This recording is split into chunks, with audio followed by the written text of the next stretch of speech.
Hello Potter heads. तो आज हम अपने विजार्डिंग वर्ल्ड की जर्नी फिर से शुरू करते हैं। तो अपने अपने हेडफोन्स लगाकर तैयार हो जाइए Harry Potter and the sorcerer's stone यानी कि हैरी पॉटर और पारस पत्थर की बुक की समरी सुनने के लिए।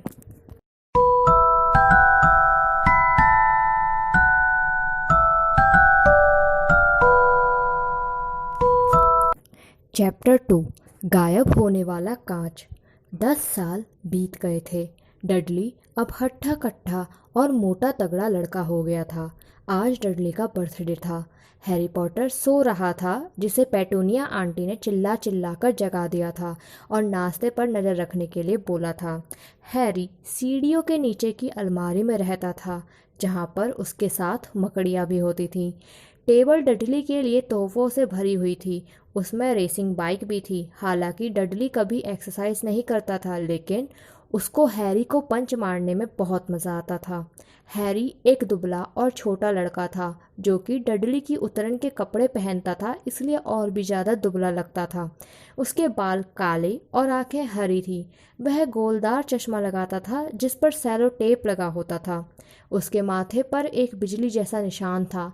उसकी आंटी ने बताया था जिस कार एक्सीडेंट में उसके माता पिता मरे थे उसी से ये निशान बना था। हैरी के बालों की बहुत बार कटिंग होती थी, लेकिन अगले दिन वो दोबारा बिखरे हुए और बड़े हो जाते थे। डडली जैसे ही कमरे में आया तो वो चिल्लाने लगा कि उसके सिर्फ 36 तोहफे हैं। फिर उसकी माँ ने उसे दुलारते हुए कहा कि हम बाजार से 2 और ले आएंगे। डडली हर जन्मदिन पर एडवेंचर पार्क या फिल्म देखने अपने माता पिता के साथ जाता था और वो हर बार हैरी को मिसेस फिक के पास छोड़ देते थे। मिसेस फिक एक बुढ़िया थी जिसे पहले बिल्लियों को पालने का शौक था, लेकिन इस बर्थडे पर उनका पैर टूट गया था, इसलिए हैरी को भी उन्हें अपने साथ चिड़ियाघर ले जाना पड़ा। उनके साथ डडली का दोस्त पीपर्स पॉलकिश भी गया था। हैरी के साथ अक्सर अजीब चीज़ें होती थी। एक बार वह स्कूल के किचन की छत पर पहुंच गया था। डडली का गैंग तो उसका पीछा करते करते और वह अचानक से किचन की छत पर पहुंच गया था। तब उनके प्रिंसिपल ने बहुत गुस्से में उसके अंकल आंटी को बुलाया था और उसकी शिकायत करी थी। गाड़ी चलाते समय हैरी को अंकल ने चेतावनी देते हुए कहा कि अगर तुमने आज कोई भी गड़बड़ करी तो फिर तुम्हारा खाना बंद हो जाएगा। सुहावना शनिवार होने की वजह से चिड़ियाघर में बहुत भीड़ थी। वर्नन अंकल ने डडली और उसके दोस्त को बड़ी चॉकलेट आइसक्रीम दिलवा दी और फिर जब वैन वाली औरत ने हैरी से पूछ लिया तो उनको हैरी को भी लेमन आइसक्रीम दिलानी पड़ी। उन्होंने वहाँ पर कई जानवर देखे। लंच के बाद वे लोग चिड़ियाघर के नाग भवन में गए। डडली और पियर्स बड़े कोबरा को जगाने की कोशिश कर रहे थे। डडली कांच पर अपनी नाक गड़ाकर खड़ा रहा और कांच पर हाथ मारकर और उसे चिल्लाकर जगाने लगा। डडली वहां से चला गया।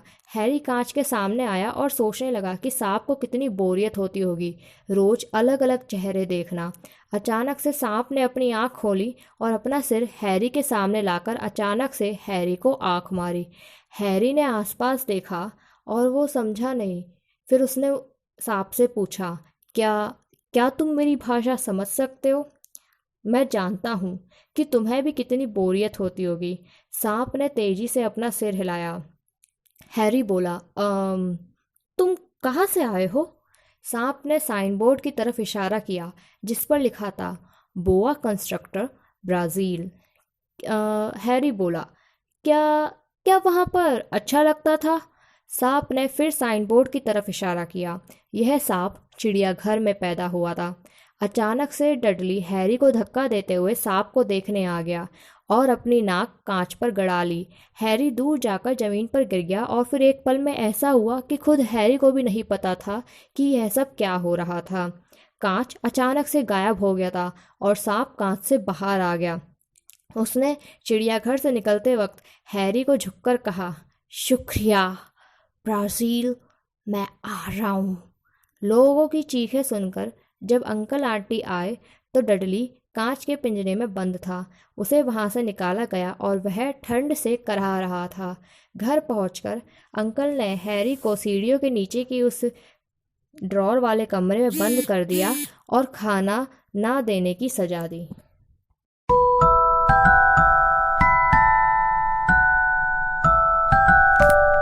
चैप्टर 3 गुमनाम चिट्ठियाँ। गर्मी की छुट्टियां पड़ चुकी थीं और हैरी थोड़ा खुश था क्योंकि वो हाई स्कूल में डडली से अलग स्कूल में जाएगा।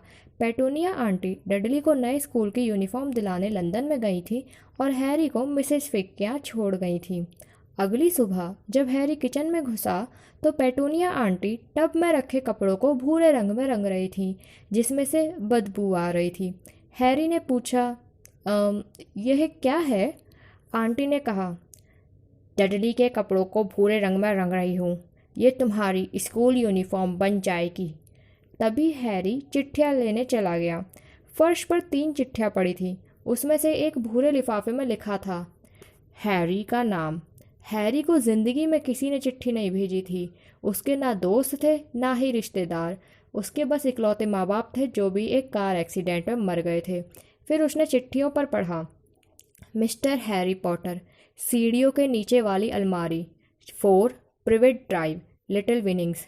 उससे लिफाफे पर एक जामनी मोहर लगी थी और उस पर एक शेर, चील, बिज्जू और सांप, बीच में बड़ा सा एच बना था। हैरी ने अंकल की चिट्ठी उन्हें दे दी और अपनी चिट्ठी घूरने लगा। तभी डडली चिल्लाया, डॉट, हैरी को चिट्ठी आई है। वर्नन अंकल ने चिट्ठी छीन ली। जब उन्होंने उस पर नज़र दौड़ाई तो उनका चेहरा पीला हो गया। पेटूनिया, पेटूनिया, वे कांपते हुए बोले। पेटूनिया ने चिट्ठी को एक लाइन पढ़ी और वो बोली, वर्नन, हे भगवान! अंकल ने हैरी और डडली को बाहर निकाल दिया। मैं वो चिट्ठी पढ़ना चाहता हूँ, हैरी चिल्लाया।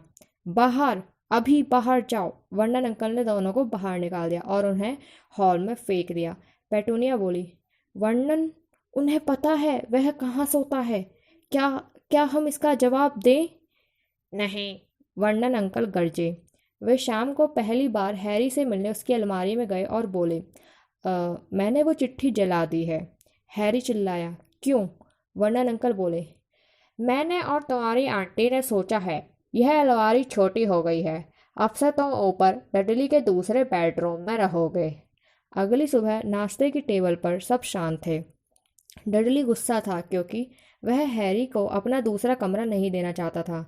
उस समय एक और चिट्ठी आ गई, मिस्टर एच पॉटर, सबसे छोटा बेडरूम, 4 प्रिवेट ड्राइव। अंकल ने वह चिट्ठी भी जला दी। अगली सुबह हैरी जल्दी उठकर चिट्ठी लेना चाहता था, लेकिन अंकल दरवाजे के पास ही स्लीपिंग बैग में सो रहे थे, इसलिए वह नहीं ले पाया। अंकल ने लेटर बॉक्स को कील और लकड़ी से बंद कर दिया, लेकिन अगले दिन 12 चिट्ठियाँ गेट के नीचे से आ गईं और अब चिट्ठियाँ दरारों, रोशनदान और अंगीठियों से भी आने लगी। एक दिन अंगीठी से इकट्ठी 30-40 चिट्ठियाँ आ गईं। वर्नन अंकल ने बड़ी मुश्किल से उसे बाहर भेजा और चिल्लाए, बहुत हो गया, 5 मिनट में तुम सब यहाँ से चलने के लिए तैयार हो जाओ। हम यहाँ से दूर जा रहे, बहुत दूर, जहाँ वे कोई भी चिट्ठियाँ नहीं भेज पाएगा। कोई बहस नहीं, जल्दी सब तैयार हो। और वे निकल गए। डडली पूरे दिन रास्ते में बिना टीवी, वीडियो गेम्स, खाना, स्नैक्स के रहा और उसका इससे बुरा दिन आज तक नहीं था। वर्नन अंकल शहर के सबसे आखिरी होटल में रुके, लेकिन वहाँ पर भी 100 चिट्ठियाँ आ गईं। डडली चिल्लाया, डैडी पागल हो गए हैं। आज सोमवार है और मैं अपना फेवरेट शो देखना चाहता हूँ। सोमवार, यह सुनकर हैरी को याद आया कि कल यानी मंगलवार को उसका 11वां जन्मदिन है। उसका जन्मदिन किसी को भी याद नहीं रहता था, या यह कहे कि कोई भी उसे याद रखने की कोशिश नहीं करता था और ना ही कभी मनाया जाता था, जब तक वर्नन अंकल आए और उन सभी को समुद्र के बीच बनी एक चट्टान पर खाली झोपड़ी पर ले जाने लगे, जिसके लिए उन्होंने एक आदमी से नाव उधार ली थी। उनके पास खाने के लिए कुछ केले और चिप्स के पैकेट थे। वर्नन अंकल अब खुश थे और उन्हें लग रहा था कि ऐसी जगह पर इतनी तूफानी रात में कोई चिट्ठियाँ नहीं आएंगी। हैरी को रात में नींद नहीं आ रही थी। उसने डडली के हाथ में लटकती हुई घड़ी में देखा कि सिर्फ 10 मिनट बाद वो 11 साल का हो जाएगा। हैरी चिट्ठियाँ और चिट्ठियाँ लिखने वाले के बारे में सोच रहा था। फिर अचानक से आवाज़ आई कि चट्टान से एकदम जैसे कोई चीज़ टकरा गई हो। धड़ाम! पूरी झोपड़ी हिल गई। हैरी दरवाजे को घूरने लगा। कोई अंदर आने के लिए दरवाज़ा खटखटा रहा